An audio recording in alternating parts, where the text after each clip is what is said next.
Hi, I'm Dr. Milton Diamond from the University of Hawaii School of Medicine, and I am director of the Pacific Center for Sex and Society.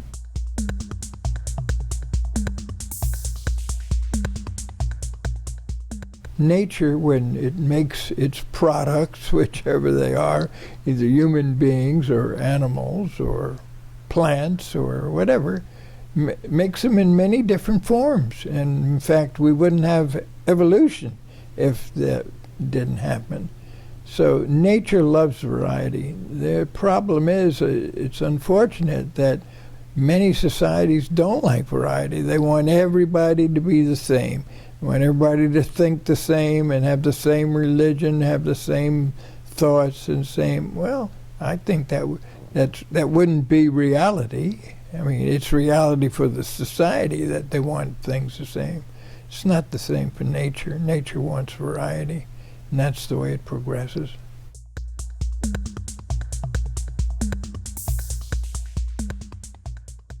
First, let me start off by telling you about some research we've done.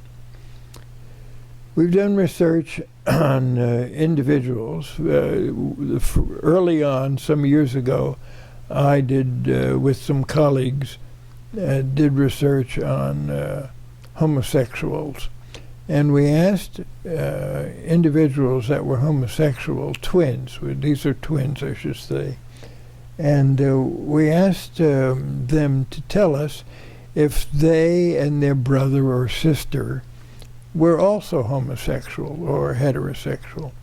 Well, it turned out if they were identical twins, in our study, between 50 and 60%, I don't remember the exact numbers, turned out both of them were gay. Now, there's what they call a Kinsey scale, which basically rates individuals on a continuum. In other words, zeros on the scale are heterosexuals, complete heterosexuals. 6 on the scale is completely homosexual. 3 on the scale, or anywhere between that, would be individuals who have both same-sex and opposite-sex partners occasionally. Well, what we found with our study was not only the twin within one number on that scale of their brother or sister. So in other words, one might have been a 3 in the middle, the other one was a 4 or a 2 or something like that, which shows the high genetics, means that's the way they were born. Now, we did a similar study with transsexuals. So we got, now the study contains over 100 sets of transsexual twins, both males and females. And in the cases, it's about 35, 1/3 of those that are identical twins, both of the males transition to live as females. With females, it doesn't happen as often. And if they're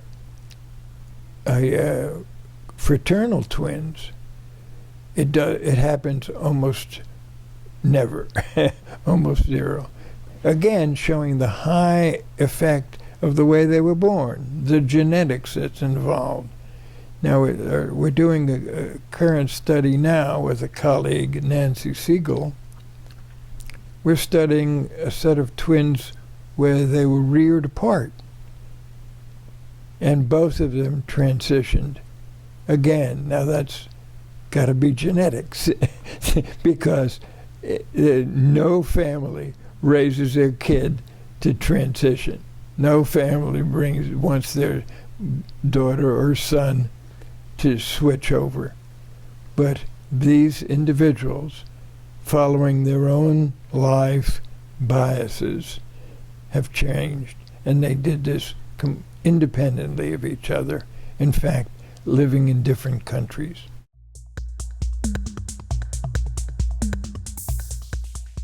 Because nobody wants to be known as having a disorder, so that sort of has a stigma with it.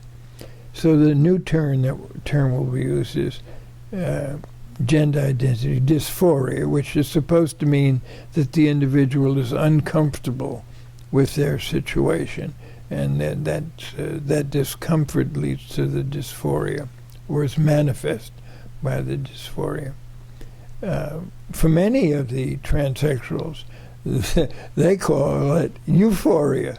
They call it a wonderful situation because they're either able to manifest both male and what they consider male and female features, or live the life they want to, and they're happy with it.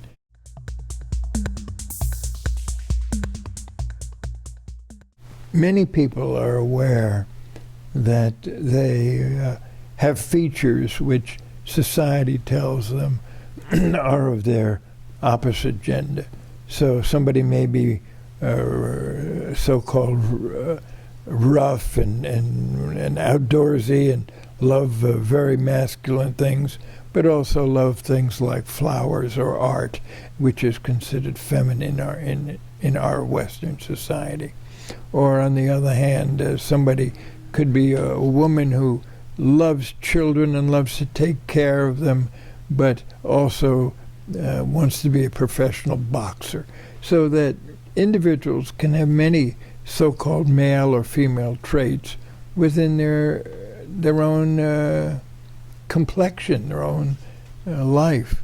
So when an individual wants to make this such a dramatic change of saying, I would be happier living as a female if I were a male.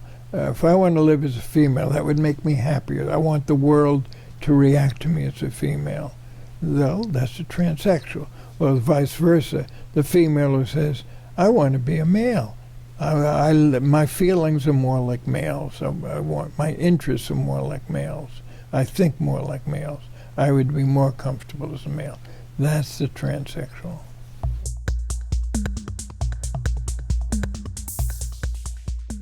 The number one thing to tell a parent who's concerned about whatever their child is doing is, I love you.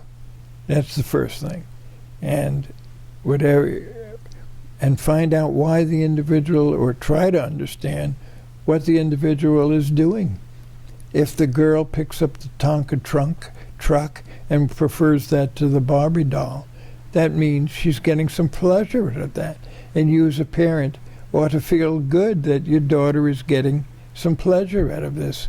And the same thing with if the boy picks up the Barbie doll rather than the Tonka trunk, and he's happy playing with the Barbie doll, be thankful, happy that that child is happy with doing what they're doing.